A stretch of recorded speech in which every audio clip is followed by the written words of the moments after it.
Welcome to the show, everybody. My name is Mark Farzy. This is the Farzy Show presented by our friends there at MyBookie, mybookie.ag. Nice to have you along for the ride, Phillies. Well, we're getting what we asked for, and that is the Atlanta Braves coming to town in 2 games.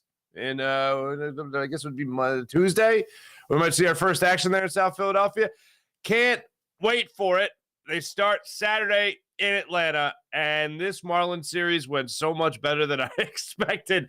I don't want to be a Debbie Downer. I always want to be real with you, and whenever you try to do real talk, people accuse you of being negative, and I'm not being negative. I'm just trying to be real. I did not trust Aaron Nola last night. I did not trust Aaron Nola even a little bit. And Aaron Nola went out there and flipped that switch that I'd been talking about that didn't really exist. Well, it seemed to have existed for Aaron Nola. We'll hear from him a little bit later in the show. He made a mechanical change over his last handful of starts, and that seems to have been breeding better numbers from him and much better outings from him, something we hadn't really seen from him throughout this entire season. And to go through it, if you go through the entire year of Aaron Nola, the 3rd worst ERA of his career, Aaron Nola went out there and did something he had only done once this entire season. Give you 7 scoreless innings. He gave you 7 scoreless innings against the Tampa Bay Rays back on the 4th of July. And then he gave up a run in the 8th inning before he was taken out. That's the only other time this year he went 7 scoreless.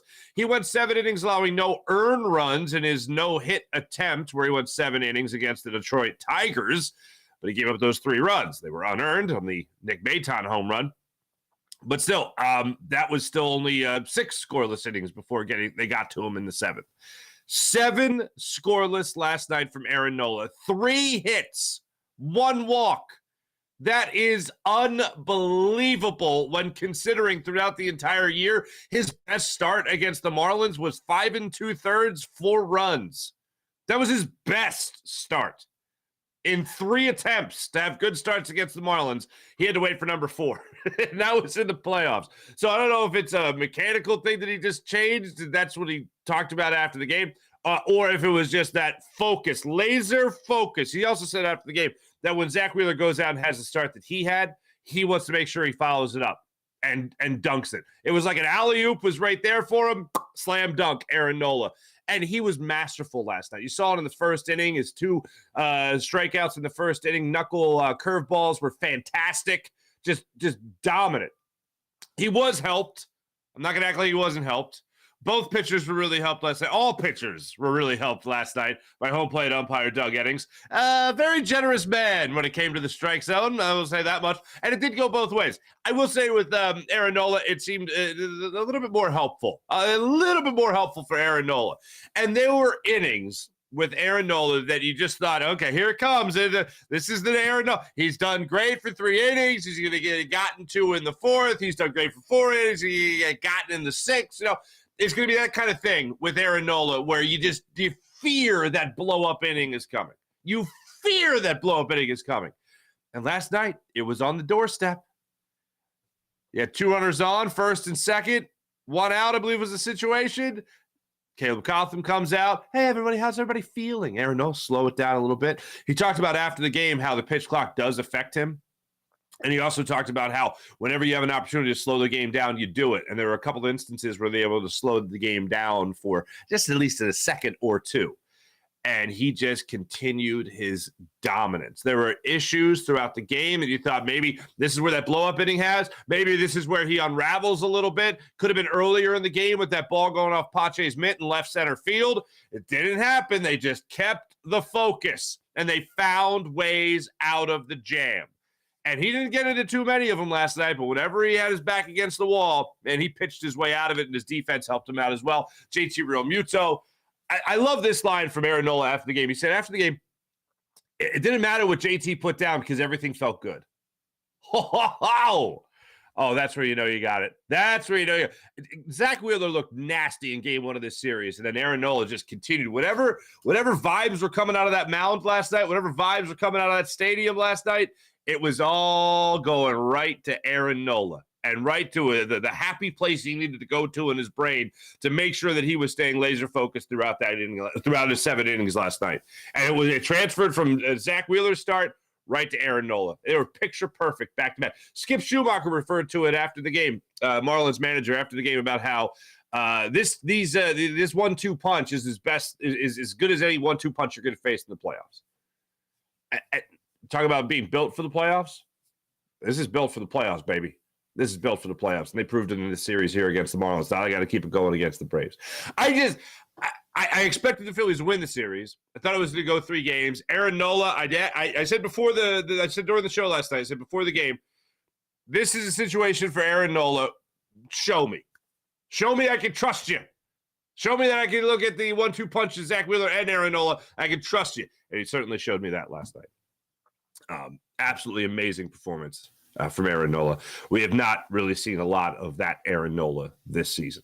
If this is going to be if this is going to be how he rewrites his season, I'm all for it.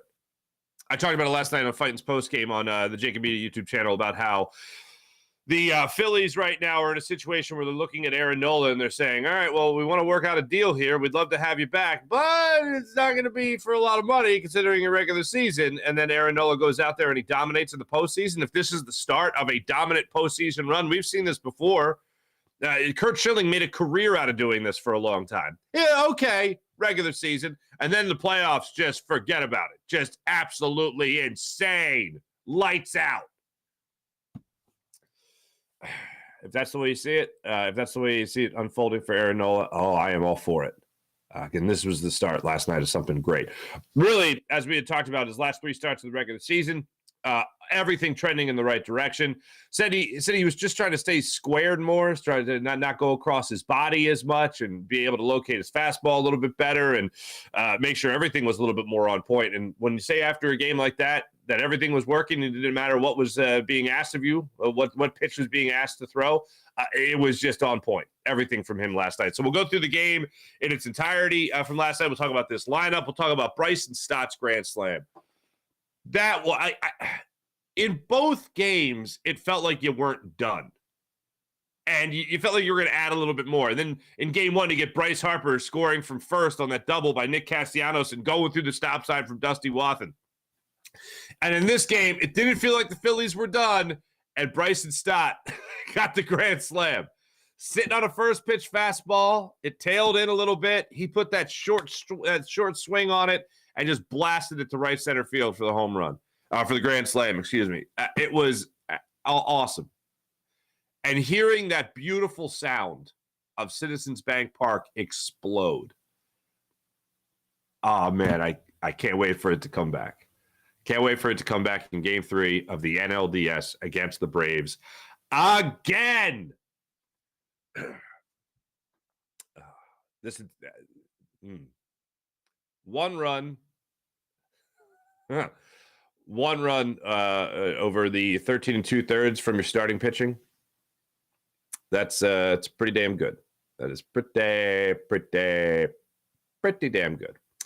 Very excited about that. And then 2 runs overall in the 2 series. That's pretty special. Gregory Soto, what the hell, man? You had the shutout for everybody right there. Everything was good. Everything was great. Also on today's program, we're going to get into Jalen Hurts, his media session yesterday, his press conference yesterday. One of the things that has come up with this season with Jalen Hurts is the running ability and why he's not running as much. I don't classify this as, you always wanted him to stop running. Now he's not running, and now you want him to run. I can only speak for myself. I don't like speaking for other people. I can only speak for myself. I never wanted Jalen Hurts to run less. I just wanted him to be safe. If you're going to run, get out of bounds. If you're going to run, slide. If you're going to scramble and there's nothing there, throw the ball away. Don't try to fight for that 1 yard or whatever it might be. If you're going to get in a goal line situation, maybe not go brotherly shove right out of the gate. I've said this many times. You guys have heard me say it. I'm not going to go into it too much. But this year, it definitely looks like he is not running as much. Another situation I pointed out is that you never saw Jalen Hurts sit in the pocket for 5 or 6 seconds the way he did in 2 different occasions against the Tampa Bay Buccaneers without taking off. And I'm fine with that. But he was asked yesterday about not running as much this year. And we'll let you hear what he has to say about that. Also, the Eagles officially added Bradley Roby to their secondary. We'll see if he is with the club in Los Angeles This weekend, I hope that he is, because that would mean he is most likely your nickel corner, and James Bradberry is not. We let you hear from Sean Desai yesterday about how he is taken away from a guy who is highly valuable as an outside corner and making him your slot corner and downgrading essentially 2 positions for the price of 1. Well, Roby should be a guy to come in here and help you out dramatically in that sense. And Nick Sirianni talked about that yesterday.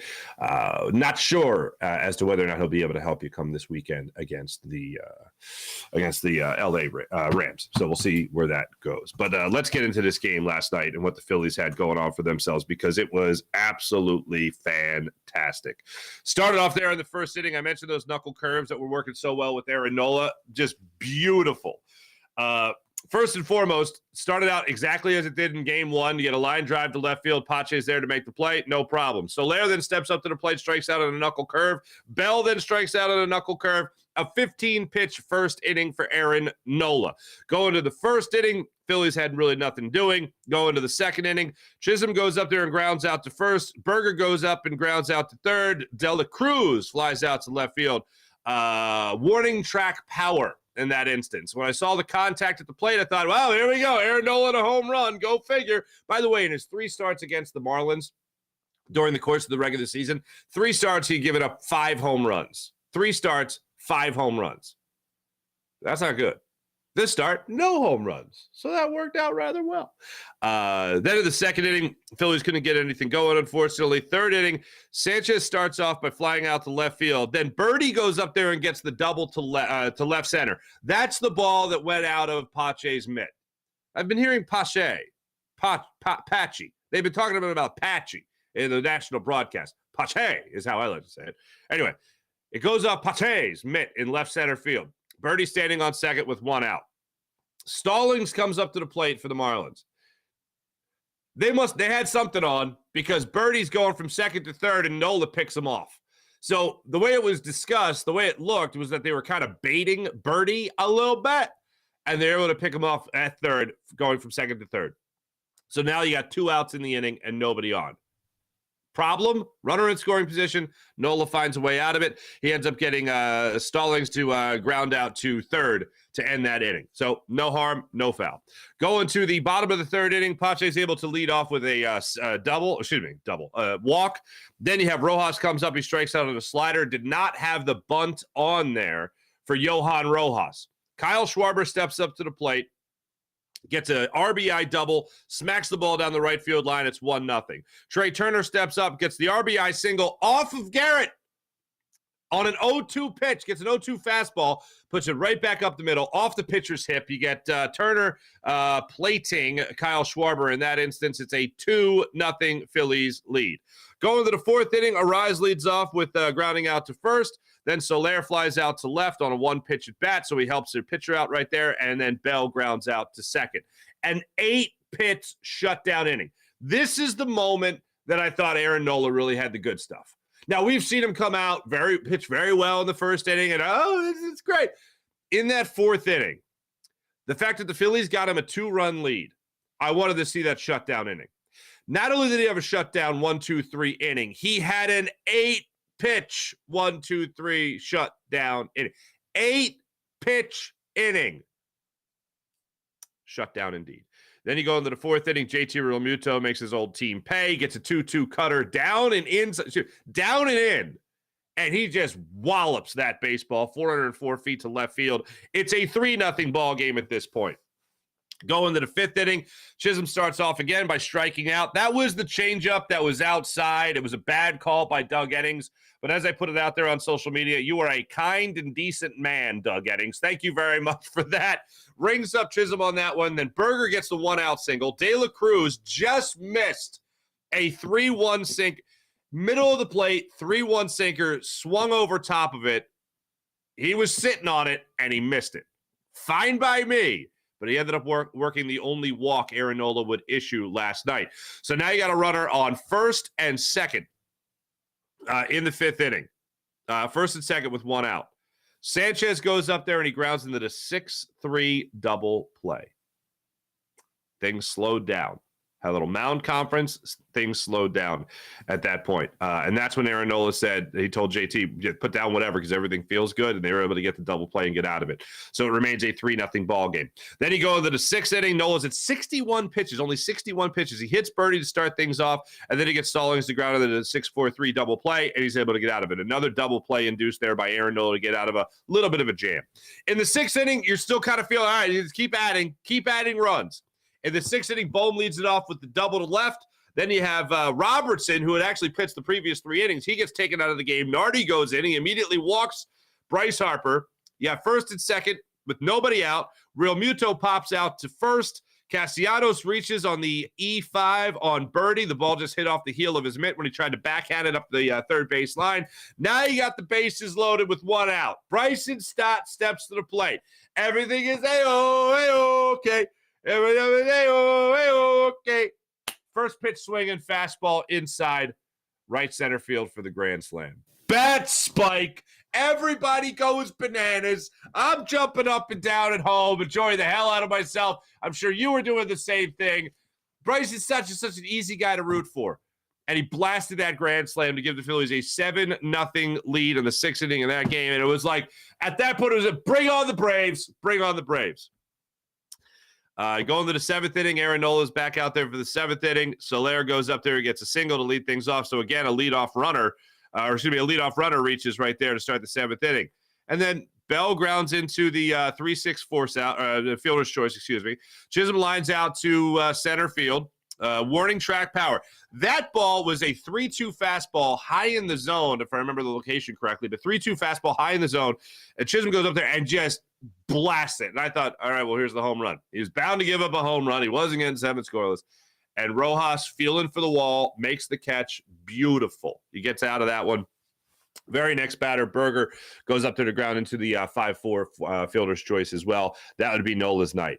8th inning, Orion Kerkering comes into the ballgame. 3 innings in the regular season.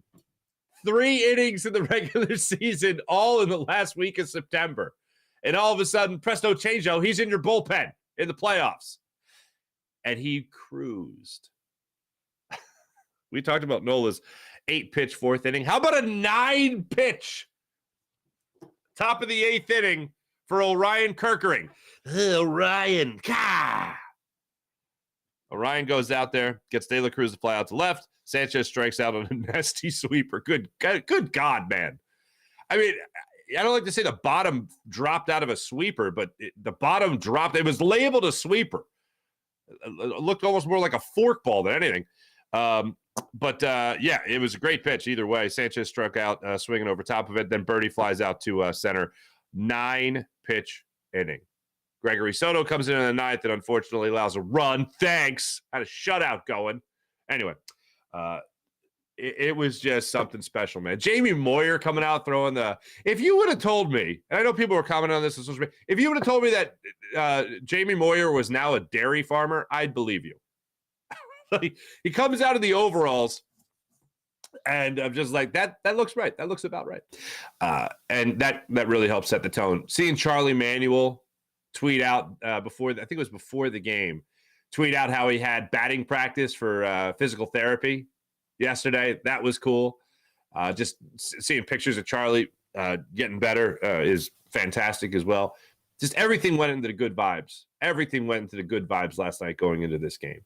And now we have what we all wanted, to bring on the Braves.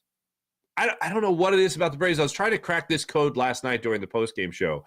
I was trying to crack the code. What is it about the Braves? Is it just the fact that they're always good and it's always good to beat a good team? I have this. I don't know what it is. God, what was it? I have like outsiders beating the socials. What was that? Was that the other group, that like the rich kids? Like, that's what it feels like when you beat the Braves. I don't know why, but it just feels like that. And maybe it was the 93 High Hopes documentary. And you had like Kurt Schilling spitting in the direction of the Braves and John Kruk saying like, oh, yeah, we belong on the same field as this team. You know? And it just feels great to beat the Braves. And I love the idea that the last time you saw the Braves, you were winning. You were winning in Atlanta. The Marlins, you weren't winning. You lost your last series of the season to the Marlins, and then you bounced right back for the postseason. So now it's a matter of keeping the good vibes going from the regular season and making sure you win this series against the Braves. Braves had another incredible year. I would love to see the regular season again not matter in beating up on the Braves. And right now, this Phillies team, it looks like a force. Lineup-wise, pitching-wise, Suarez probably gets the start in Game 3 on Saturday. But this team just looks like it's ready for anything. I mean, you heard, I think it was Carl Ravitch last night. Two things that jumped out last night about how, two things from Carl Ravitch. One was that this team looks like a buzzsaw. Like this team, the city, the stadium, the team itself just looks like you got to face this. Good luck to you. It's very rare that we get such accolades as a fan base in Philadelphia. So I'm just going to embrace the hell out of it for a while.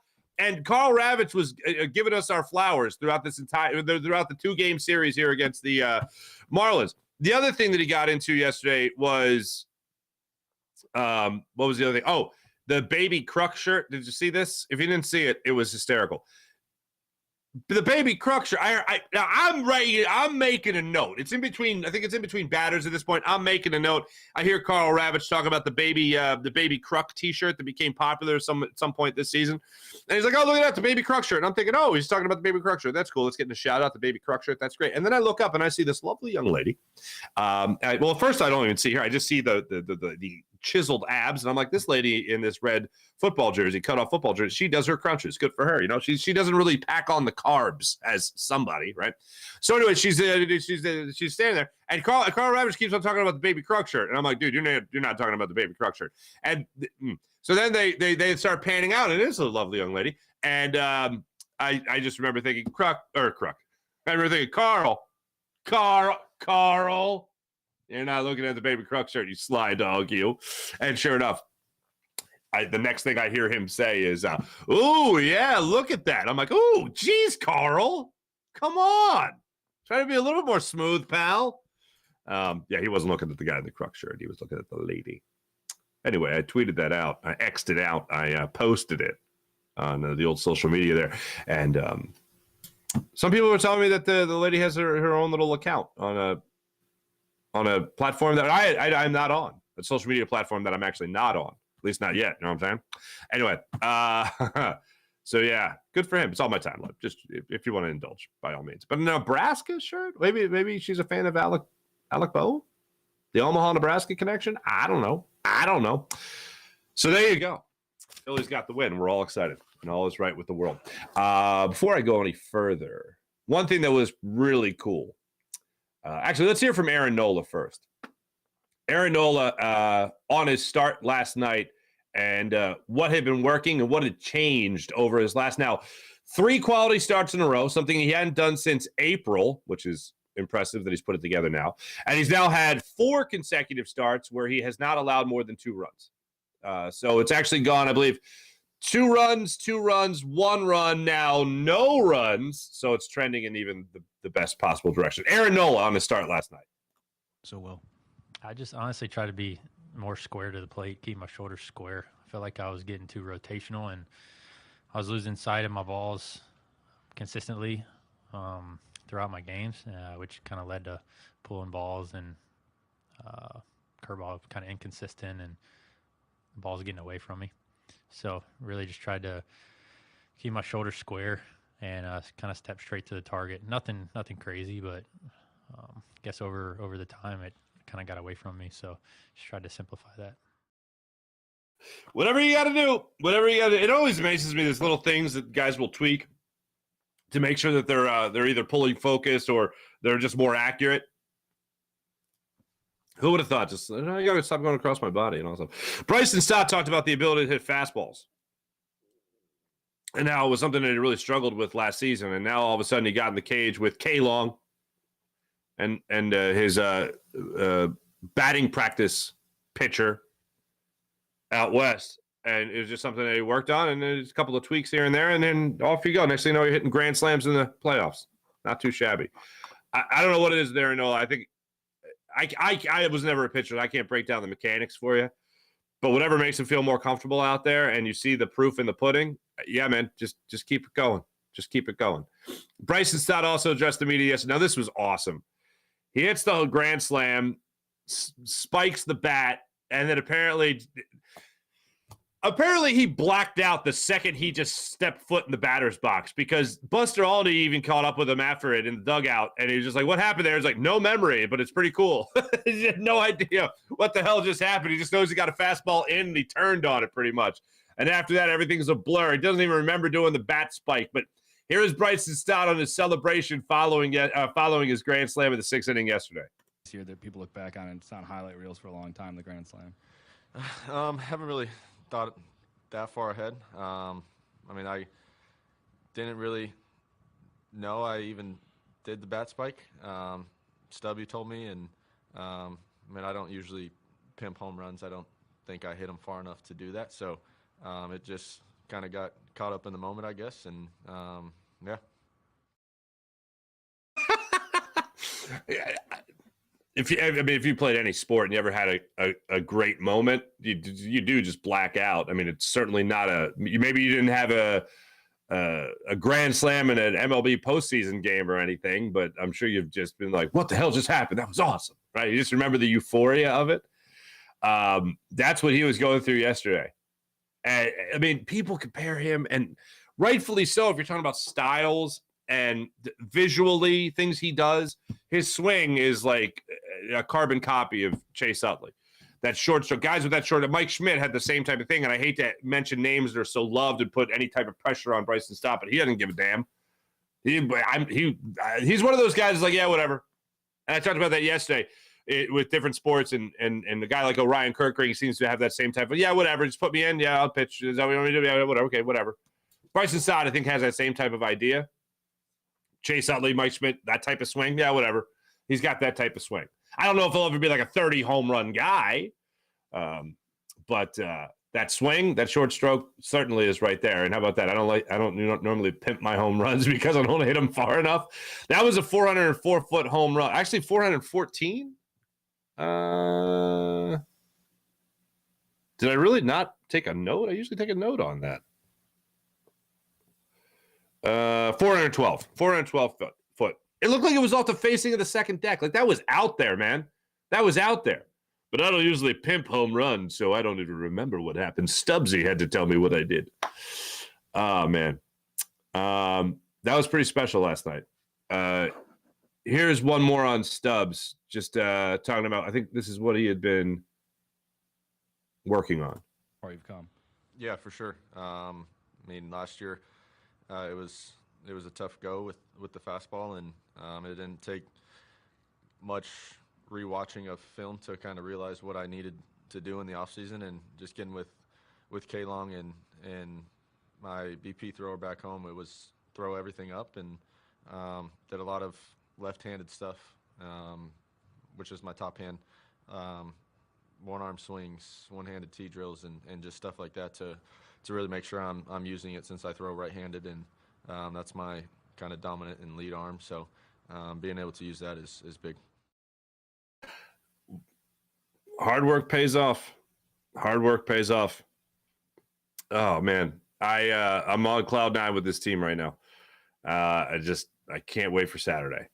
Today, tomorrow, and during the day on Saturday, I am going to be waiting with great anticipation. They still haven't put out a time yet? That is hogwash. Absolute hogwash. How could you not be excited? It's a beautiful sound of Citizens Bank Park exploding at a grand slam. Spectacular. Every ounce of it, folks. Every single ounce of it. Hey, the Eagles are playing football this weekend. They just added a new corner. I'll spare you from the head coach from yesterday. Nick Sirianni just talked about the versatility that Bradley Roby brings to the table, a lot of experience. Won a Super Bowl with the Broncos. Has played inside and outside, so he's got a lot he can bring to the table here as far as experience goes. For me, this, I'm hoping, is the deal that pushes James Bradbury on the outside. Not that I thought he was god awful, but he's just better at playing the outside. I think we all know that. I don't want – the only time it made sense to me was, as I said yesterday, was against the Buccaneers, and you just knew that Mike Evans was going to get a lot of opportunities across the middle of the field, and you wanted to make sure you had somebody in there in the slot that could take that away from him. And for the most part, I thought James Bradbury did a good job of doing that. When you're having the 60 yards, that's a pretty good day for you as a secondary if you're holding Mike Evans to around 60 yards. This will be an opportunity now for the Eagles to take more of an advantage. Plus, you're going to need help in the secondary coming up against Nakua with the way Matt Stafford's been throwing the ball to him, and also the idea of Cooper Kupp coming back. I saw yesterday Sean McVay was addressing the media, and he looked down and he had a Ron Burgundy moment where he went down and he looked at it and he was like, well, he's going to be limited. He's not going to be limited. He's not going to be limited. I'm expecting Cooper Kupp to play. They opened up the 21-day practice window for him coming back from injury. He should be making his season debut this weekend. I'd be very surprised if he did not make a season debut against the Rams, or excuse me, against the Eagles when they host the Eagles this weekend, Sunday at 4:25. But I just know that you're going to have to be pretty stacked in the secondary. So this is a right time, right move decision by the Eagles. So I'm very happy to see that. As far as this season has gone as a whole, 4-0. I was listening to Jaws talk about this the other day, and breaking down the season in little quadrants when you had 16 games. That's what you did. Now you're 4 games in. It's like when you assess yourself, what are you looking for? I look at this Eagles team. There are 2 things that I see this Eagles team doing that they have done already within their first 4 games that I see them doing for the rest of the year. Aside from the run game, because I think we all know the run game will always be there. It's a matter of whether or not the Eagles decide to take it out of their arsenal or not. I feel like this is the level of play we can expect from Jalen Hurts. The way he played against the Buccaneers, kind of up and down, and then the way he played in this most recent game. I feel like this is the way we can see him play, the way he played against the Commanders. I feel like that's something we can take away from the last 2 games from Jalen Hurts that we can expect for the rest of the season. After that, I really look at this pass rush and how money this pass rush has been. We listed off the numbers for you yesterday with Jalen Carter and what he's been able to do. The only person with more pressures than him is Aaron Donald, and Aaron Donald has a load more of snaps than he does. That's just your interior. And this game, Jalen Carter, for the most part, was quiet. Jordan Davis was quiet. The guy that was getting the headlines was Nicholas Morrow coming up there with the sacks, 3 sacks in the game. Fletcher Cox, we'll let you see the injury report coming up in a second, but Fletcher Cox dealing with a back issue. Fletcher Cox was dominant. Without coming up with huge, big, sexy numbers, Fletcher Cox was dominant in this game against the Commanders. Taking up double teams, Jalen Carter doing something similar, allowing guys on the outside, even Josh Sweat, who got credited for the sack, even though it looked like they tripped up over their own people. He was right there to make to take credit for it at least. But you're going to get pressure from guys on the outside, guys like your linebackers, for instance, too, when you have defensive tackles taking up double teams. So I'm not going to be looking at the stat sheet when it comes to sacks and this Eagles defensive line. The Eagles' defensive tackles in particular. I'm going to be looking at just overall who's getting home. I'm going to be looking at hits. I'm going to be looking at pressures because those are going to be mounting when you talk about what this Eagles' defensive line can do. And if everybody else is going to eat and feast on that because of the player DTs, then they've done their job. I know it might be easy. Like a guy like why am I blanking on his name? Jeez. Javon Hargrave. And watching him play here over the last couple of years, and now he's obviously out there in San Francisco, but he would get the double-digit sack numbers. He would have seasons, and that's great. And people would almost look down on it because he's not that good at the run, but he's good at the pass. Well, he's good at his role. And what people cancel out when they try to take away the idea of him having double digits in sacks for a defensive tackle doesn't make any sense to me because that's his role. He's getting home. That's what he's designed to do in this defense. When you're not sending blitzes, especially last year with Jonathan Gannon and the year prior, when you're not sending blitzes, you got to rely on your defensive tackles and your defensive line as a whole, making sure they're getting in the backfield and wreaking havoc. Sean Desai is not afraid to dial up that blitz. And I love the fact that he's not afraid to dial up that blitz. And I feel like he doesn't get overly aggressive with it. He's not going to let a opposing quarterback pick him apart with it. We'll see how they handle it with Matthew Stafford this week. But for me, I think that everything is clicking for this Eagles defense. Now, this game against the Commanders isn't exactly the best example of it, considering that they go to OT with 30-plus points, right? But for me, the writing's on the wall for this pass rush in particular. The rest of the defense, I hope it falls into place. But if there's two things I'm taking away from this Eagles season to this point, the first 4 games, and I'm saying they can do this for the whole season, I'll just take away the run. I think that's the most obvious thing. They can run the football for the rest of the year. I'm going to just omit that. But the passing game from Jalen Hurts, I think we can see with this kind of consistency, and the pass rush and getting into the backfield, causing pressures, quarterback hits, and, of course, the almighty sack as well. So I look forward to that. One thing that we haven't seen a lot of, as I mentioned earlier, was Jalen Hurts' ability to run the football. We know he can run the football. I've heard some conversation about him not looking as fast as he has in years past. I don't know if that's just because we're rarely seeing him run now, but I don't necessarily see a slower Jalen Hurts. But one thing he was asked about by Reuben Frank of NBC Sports Philadelphia yesterday was not running the football as much and whether or not that's a conscious effort this year to kind of be a little bit more protecting of himself. And here's what he had to say about it. I just think that it hasn't been much an opportunity to do so. You know, I think other than scrambles and kind of some of those busted plays out of the pocket, haven't been really many design runs there. But your approach to it hasn't changed. Is that accurate? Then the defenses might be like spying you a little bit more this year, or taking away some of those lanes you were able to exploit last year. Yeah, I think there's always an attempt to, you know, do that and take away some of the bright spots of what we've been able to do of the past. But, you know, I mean, we got a O-line that's playing really well and running backs playing really well. So when those opportunities present themselves, we just have to take advantage of them. Take advantage all you can, my friend. Take advantage all you can. Yeah, of course, obviously, whatever keeps him healthy. But if you're able to break off a run like he was able to do in the fourth quarter of Sunday's game against the Commanders, break it off. Keep that defense guessing. I haven't noticed too many quarterback spies. I mean, he's got the ability to do it, but he hasn't done it a lot this year. The one thing that just sticks out in my mind more than anything is that scramble he had to the right against the Buccaneers, where he had an opportunity to get the first down, and he slid 5 yards shy of the first down marker. And, of course, as I'm sure you all know by now, they mark it from where the slide starts, not where it stops. So it was like a 1 yard gain. It felt like when he had the opportunity to get a first down. That was a little overdoing it. For Jalen Hurts. That was a little overprotective. That was like a dream for anyone that says he runs too much. Protect yourself. That's what that was. That's the only thing that sticks out of my mind is a glaring, like, what the hell is he doing? I'm not one that minds when he runs. That's for sure.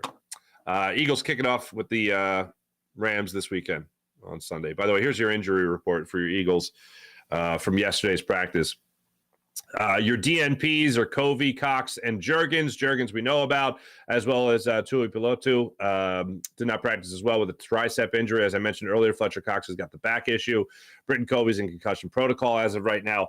This is a great sign, at least that he was practicing. Sidney Brown with the hamstring injury. He was a limited participant.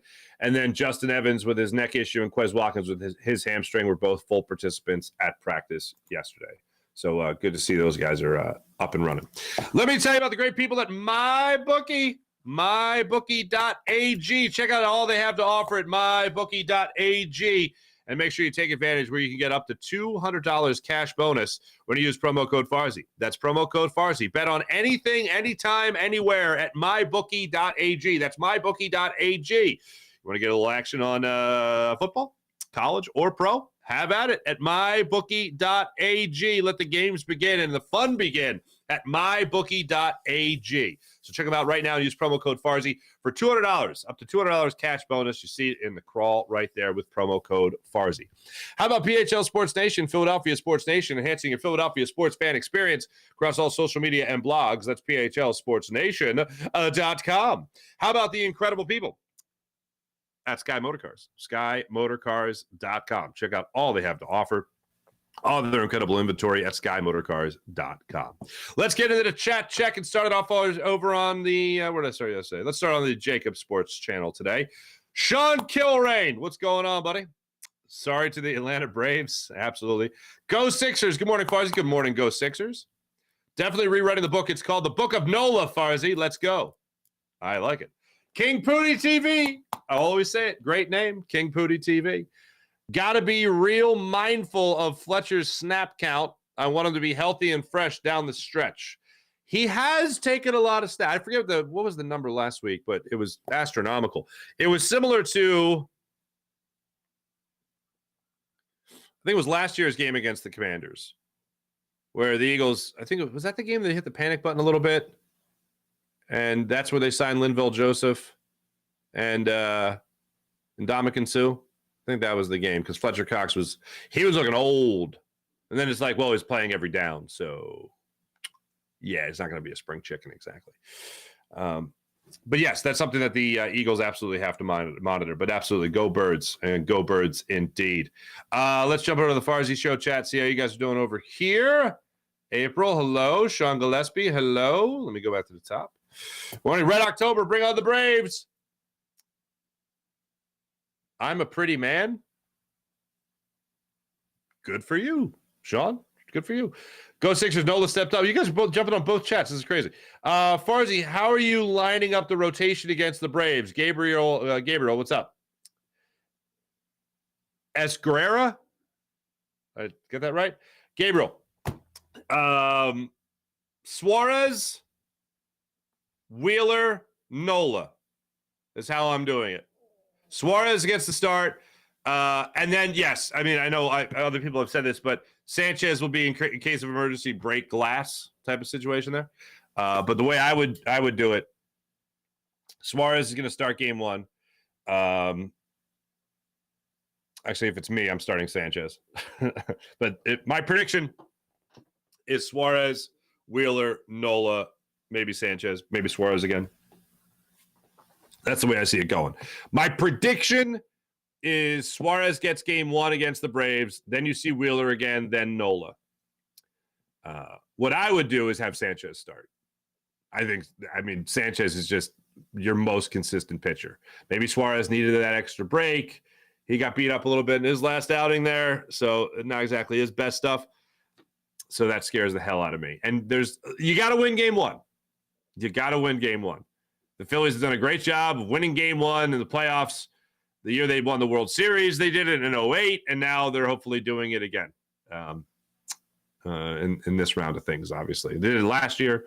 Do it again this year. But that's how I'm shaping it up there, Gabriel. Remember Shane Victorino hit the other postseason grand slam for the Phillies? Yeah, game 2 of the NLDS in 2008, Milwaukee. CC Sabathia.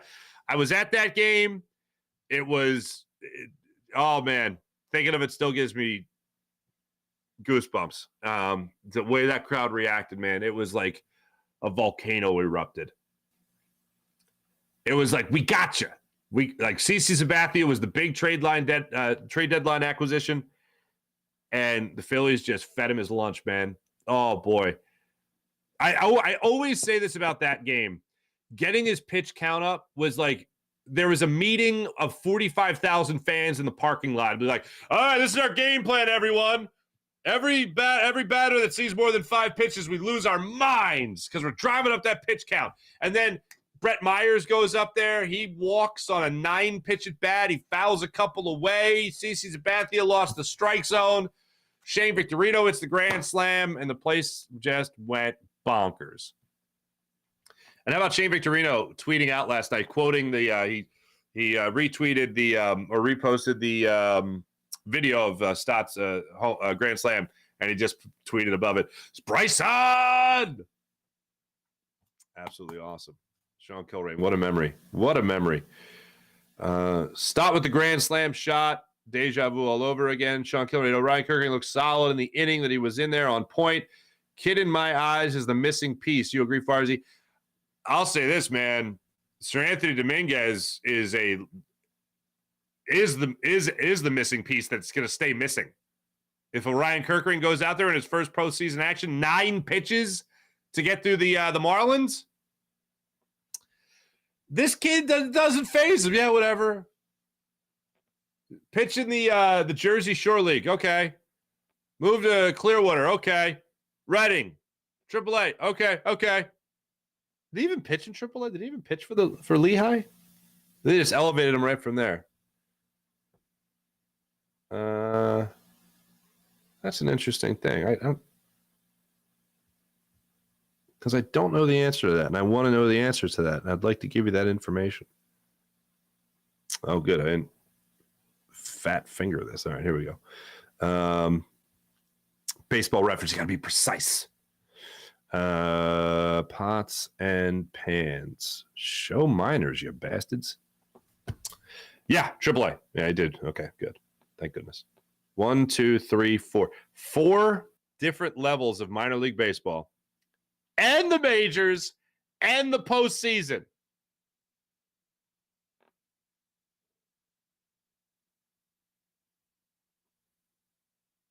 Reading, Lakewood, Clearwater, Lehigh Valley. What the heck?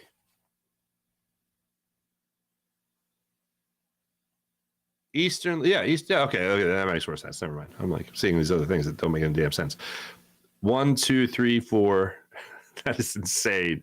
5 levels of baseball for the 22-year-old. 5 levels of baseball in 1 year and the postseason. Have yourself a year, friend. Damn, son. He was drafted last year in the 5th round. That is insane. Oh, my goodness. So college, pitching in college. 2 years later, he's in the playoffs. Not even a year later, he's in the playoffs. That is the full story right there on him. That is pretty spectacular. What else we got? April. Good morning, April. Just want to say the home plate called an amazing game. One hell of a man. Mally, I concur. Doug Eddings is a kind and decent man. Mally, the Braves don't scare me. They don't scare me either. Why would they? Why would the Braves scare you? What, because they had a great regular season? Whatever. I think this series is going to have to come down to outslugging them, at least in 1 or 2 games. April, yeah, there was a lot of love for the fans last night. I'm sure we won't get the same love on the Fox broadcast. Who are we going to get? Are we going to get that John Smoltz fella again? Remember last year when everyone lost their minds over John Smoltz giving the Phillies a compliment, saying that they'd be the biggest surprising team if they were to win it all? I was like, I take that as a compliment. People took it as a slight. Like, they're not that good. They're just lucky. I didn't hear him say that. Sean Kilrange. Carl R. was looking at no damn T-shirt, Farzy. I agree. Mark and the neckline on OnlyFans. He'd be a millionaire in 3 days. Well, thank you. Yeah. I don't know if that's true. I'm not on there in either capacity.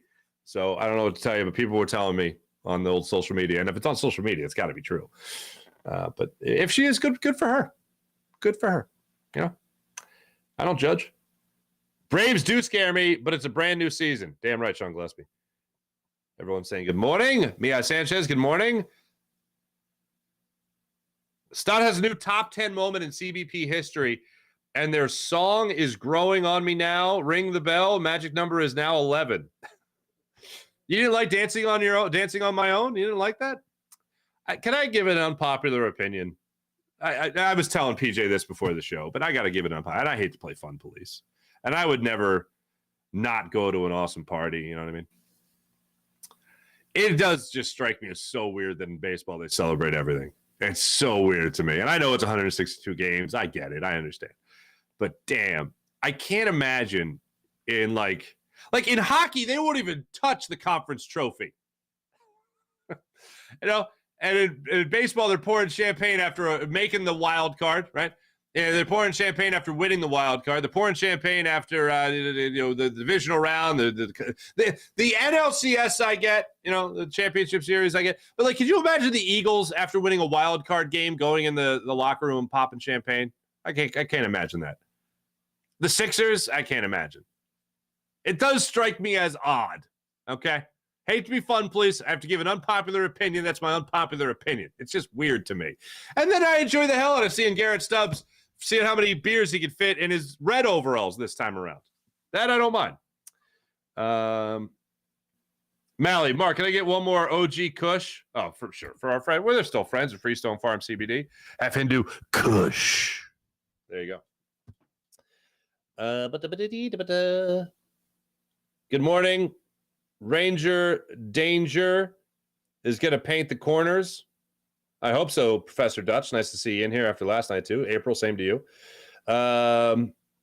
Love seeing Orion pitch this April. I agree. Fuji, what's up, Fuji? Oh, it will be on TBS. Jeffrey Todd, Phillies Braves on TBS. Yes, thank you. I'm sorry. So that's good. That's good. I don't mind Fox. TBS is fine. I'll deal with it. T-Bro, Stubby filling up his home run tank with them beers. I saw that. I went, oh, Stubbs going to hit like 4 grand slams now. All them beers he's fitting in there. Good for him. Thanks, everybody in the chat. You guys are great as per usual. Always good catching up with you guys. Let's get to the morning rush brought to you by Sky Motorcars, SkyMotorcars.com. Eagles will be back in practice today. Look forward to seeing what comes out of that, especially with Bradley Roby. See what goes on with him. See what capacity the Eagles are using him at in practice. So I'll cross my fingers for that. Thanks for watching. Thanks for listening. This has been the Farzy Show, presented by MyBookie, mybookie.ag. Jim Hyder produced the program. Be back with you guys tomorrow to preview Eagles, Rams for the weekend and Game 1. Look forward to more information coming out about start time and your number one guy. Who's going to be the starting pitcher for that series for Game 1. Talk to you guys tomorrow. See you then. Bye.